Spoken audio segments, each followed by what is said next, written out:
Salut Tessien, c'est Pépère Ludo et je suis heureux de te retrouver aujourd'hui pour un nouveau numéro du JDL, le journal du Lutétien. Après 8 mois de fermeture, le parc Astérix rouvre enfin ses portes. Mais que nous réserve cette saison 2021? Sommaire. Le journal. Au sommaire de votre JDL, nous parlerons des mesures sanitaires mises en place par le parc Astérix pour faire face à la Covid-19. Nous verrons ensuite tous les changements et nouveautés sur le parc. Le parc entame une nouvelle saison en pleine crise sanitaire due à la Covid-19. Faisons le point sur les conditions de visite.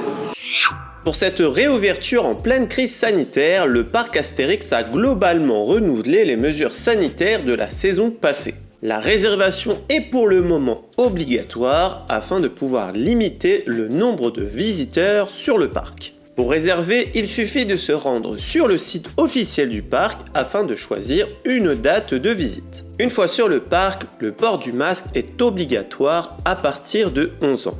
Des marquages au sol sont présents dans tous les lieux d'attente. On retrouve également de nombreux distributeurs de gel hydroalcoolique dans l'ensemble du parc. Concernant la restauration en intérieur, dès votre arrivée, on vous demande de scanner un QR code grâce à l'application Tous Anti-Covid.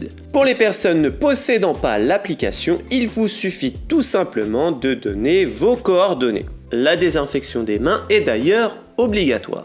Afin de limiter la propagation du virus, le parc a mis en place via l'application mobile un système de click and collect qui vous permet de prendre une commande à emporter. Ce système est également mis en place dans les boutiques du parc. Une sélection de produits est répertoriée sur une page externe à l'application et vous pouvez récupérer votre commande au marché de Lutèce. Bon, globalement c'est la même chose que la saison dernière, si ce n'est que c'est un peu plus strict sur la restauration et que le click and collect a été mis en place. Cependant, c'est dommage qu'il n'y ait pas un onglet boutique sur l'application, car pour accéder au catalogue, il faut scanner un QR code qu'on peut retrouver sur une carte qu'on nous donne, que personnellement je n'ai pas eu. Ça viendra peut-être par la suite, faut l'espérer. Et bien entendu, cela va de soi, c'est aussi à nous visiteurs de faire en sorte de respecter les gestes barrières en gardant notre masque, en nous désinfectant les mains ou encore en privilégiant le paiement sans contact par exemple. Comme chaque saison, le parc Astérix renouvelle son offre. Mais quels sont les changements et nouveautés sur le parc? Faisons le point tout de suite.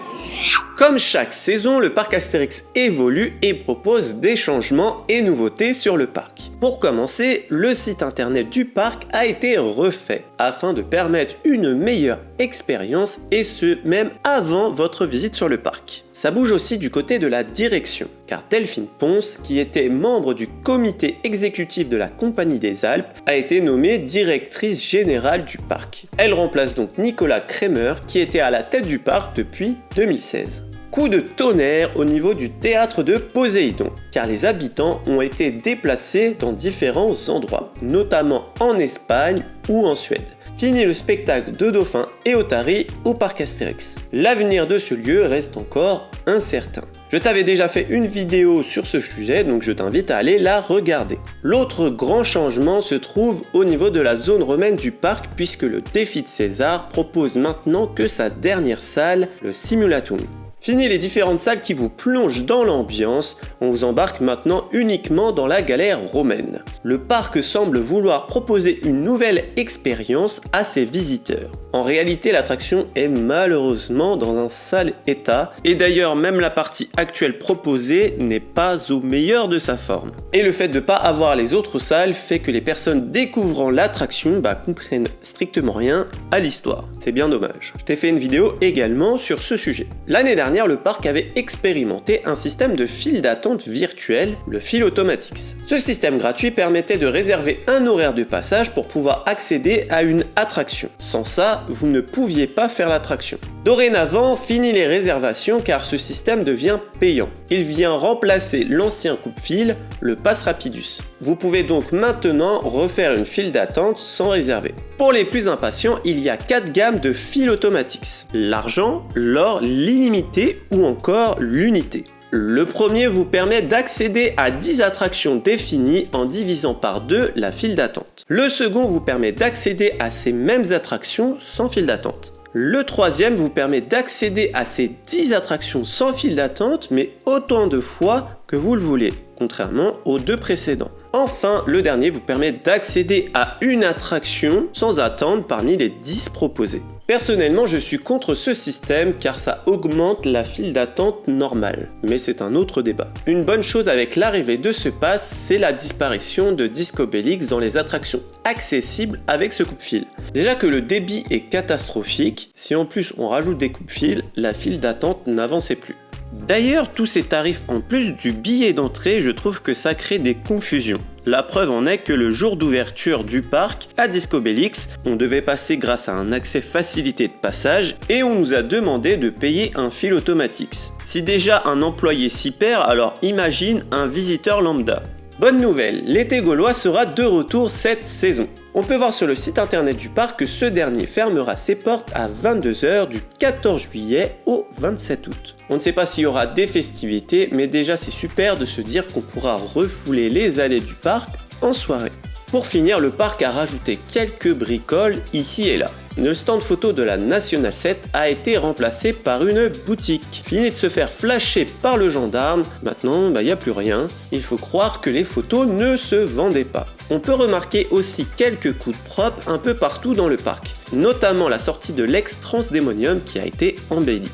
On peut également remarquer quelques efforts de fait, comme ici par exemple devant les sucreries de Scapin ou encore autour des espaces verts. Enfin, sur la restauration, on peut voir quelques nouveautés assez sympathiques. Moi qui aime manger, j'avoue que j'aimerais bien tester ce yaourt au relais gaulois. En parlant de manger, la galette du chef se nomme maintenant officiellement la table du chef.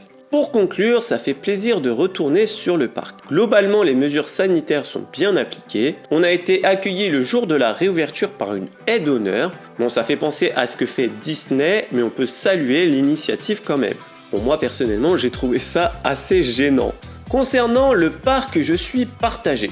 Autant on a vu de beaux petits détails ajoutés à droite à gauche, que dans d'autres endroits, on se rend compte clairement que le parc n'était pas prêt à ouvrir. Certaines attractions comme la croisière Épine Maïs sont remplies de toiles d'araignée. D'autres endroits du parc sont pas très propres. On a également ressenti un manque de formation de la part du personnel. Certains opérateurs avaient l'air perdus les pauvres et ça s'est clairement fait ressentir. Moi en tant que passe-saison et ayant travaillé là-bas, bon c'est pas très grave, mais je me mets à la place d'un visiteur qui arrive face à un opérateur et que l'opérateur il sait pas quoi faire, ça peut être gênant.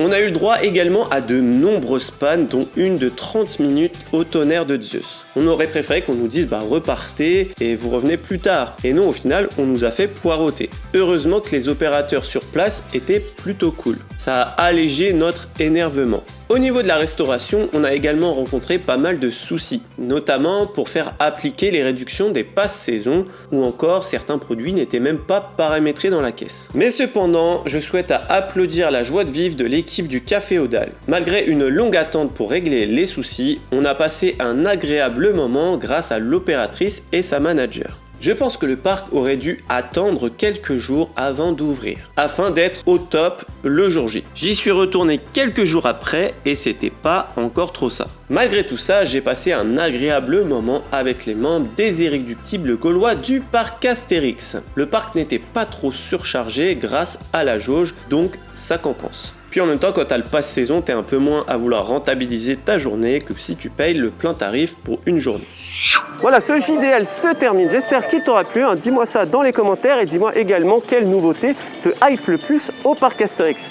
N'oublie pas également de me rejoindre sur la boutique. Il y a pas mal de produits en rapport avec les parcs d'attractions. Je suis également sur Twitch. Twitch, c'est du live et on s'éclate plusieurs fois par semaine. Donc n'hésite pas à venir me rejoindre. Si tu as aimé la vidéo, n'oublie pas de la liker. Ça fait toujours plaisir et ça fait vivre la chaîne. Si tu découvres la chaîne grâce à cette vidéo, n'oublie pas de t'abonner juste en dessous. Il y a un petit bouton.